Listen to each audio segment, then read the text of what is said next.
Bonjour et bienvenue dans la seconde partie de notre présentation sur l'obligation de quitter le territoire français ou OQTF.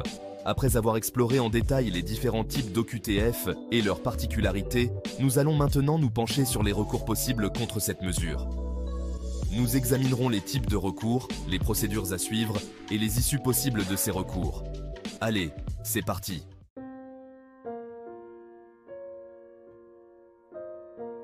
Recours contre l'OQTF. Lorsqu'une OQTF est notifiée, l'étranger dispose de plusieurs voies de recours pour contester cette décision. Les recours peuvent être administratifs ou contentieux.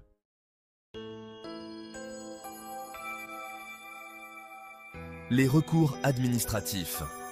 Les recours administratifs ne sont pas vraiment recommandés, car très peu aboutissent. Par ailleurs, ces recours ne sont pas suspensifs. Ils permettent à l'étranger de demander directement à l'administration de reconsidérer sa décision. L'étranger peut ainsi faire un recours gracieux et demander à l'administration qui a pris la décision de revenir sur celle-ci.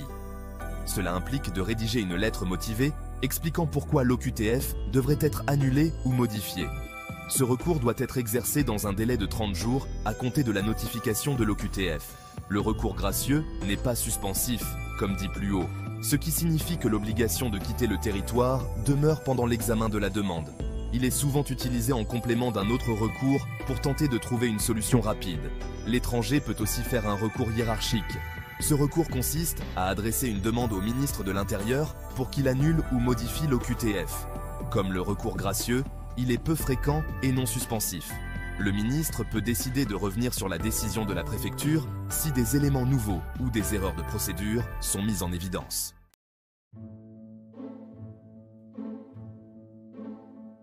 Les recours contentieux. Les recours contentieux sont les plus fréquents.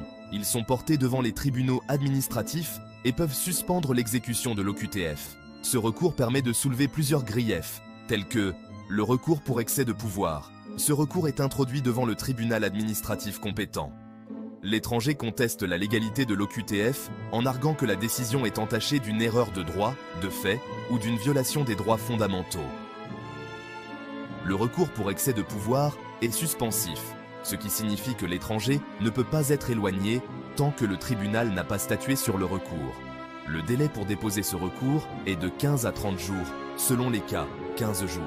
Si l'étranger est placé en rétention administrative ou assigné à résidence. 30 jours, si l'étranger n'est ni en rétention ni assigné à résidence. Le recours devant le juge des libertés et de la détention, ou JLD, si l'étranger est placé en rétention administrative, il peut saisir le JLD pour contester cette mesure. Le JLD examine la légalité de la rétention et peut décider de libérer l'étranger s'il estime que les conditions légales de la rétention ne sont pas réunies. Ce recours doit être exercé rapidement, généralement dans les 48 heures suivant le placement en rétention.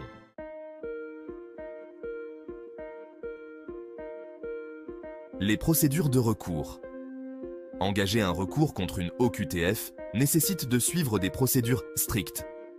Voici les étapes principales à suivre pour chaque type de recours. Concernant les recours gracieux ou hiérarchiques, peu recommandés, il faudra rédiger une lettre motivée. L'étranger doit expliquer en détail pourquoi il estime que l'OQTF doit être annulé ou modifié. Il peut mentionner des éléments nouveaux, des erreurs de procédure ou des raisons humanitaires.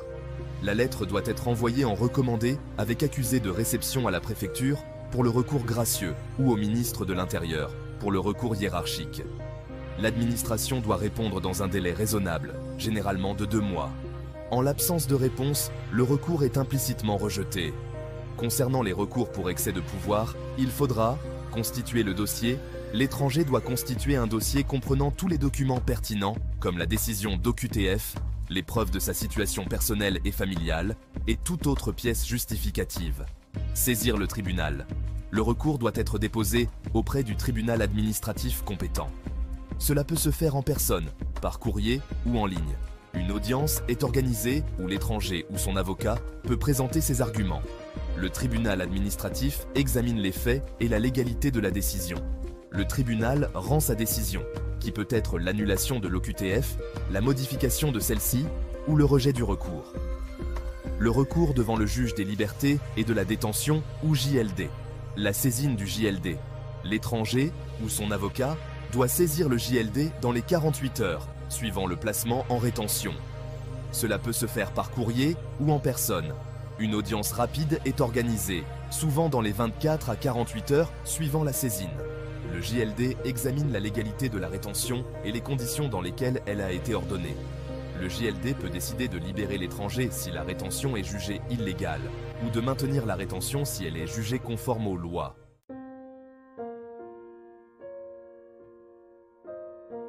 Les délais de recours.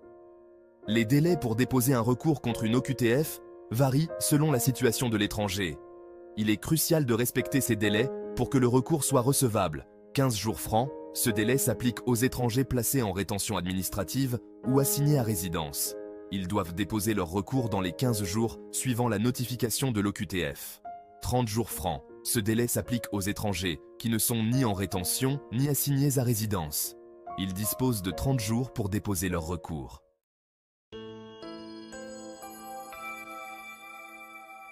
L'issue des recours. Les recours contre une OQTF peuvent aboutir à différentes issues, en fonction des décisions prises par les autorités administratives ou judiciaires. Si le tribunal administratif ou le JLD annule l'OQTF, l'étranger peut rester en France. L'annulation peut être fondée sur plusieurs motifs, comme une erreur de procédure, une violation des droits de l'étranger ou des raisons humanitaires. Si le recours est rejeté, l'OQTF devient définitive et l'étranger doit quitter le territoire. Le rejet peut être motivé par le fait que l'administration a respecté toutes les procédures légales et que les motifs d'éloignement sont valides. Pendant l'examen du recours, l'étranger ne peut pas être éloigné. Cela permet de garantir que l'étranger pourra défendre ses droits devant la justice. Si le recours est suspensif, l'administration doit attendre la décision du tribunal avant de procéder à l'éloignement.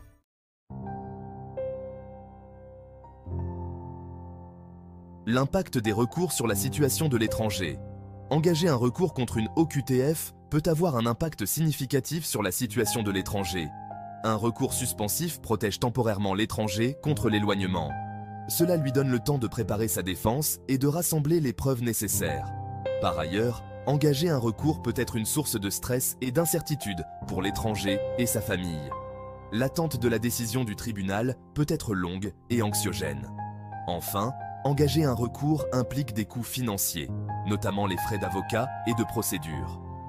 Certaines associations et ONG peuvent offrir une assistance juridique gratuite ou à moindre coût. En cas d'annulation de l'OQTF, l'étranger peut demander la régularisation de sa situation et l'obtention d'un titre de séjour. Une décision favorable du tribunal peut ouvrir la voie à une intégration légale en France.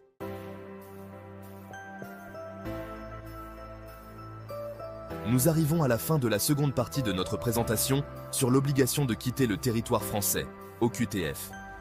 Nous avons examiné en détail les différents recours possibles contre une OQTF, les procédures à suivre et les issues possibles de ces recours. Nous espérons que cette présentation vous a aidé à mieux comprendre les options disponibles pour contester une OQTF et les implications de ces démarches. N'hésitez pas à poser vos questions dans les commentaires et à vous abonner pour plus de contenu sur les questions de droit et d'immigration. Merci d'avoir regardé et à bientôt sur notre chaîne YouTube.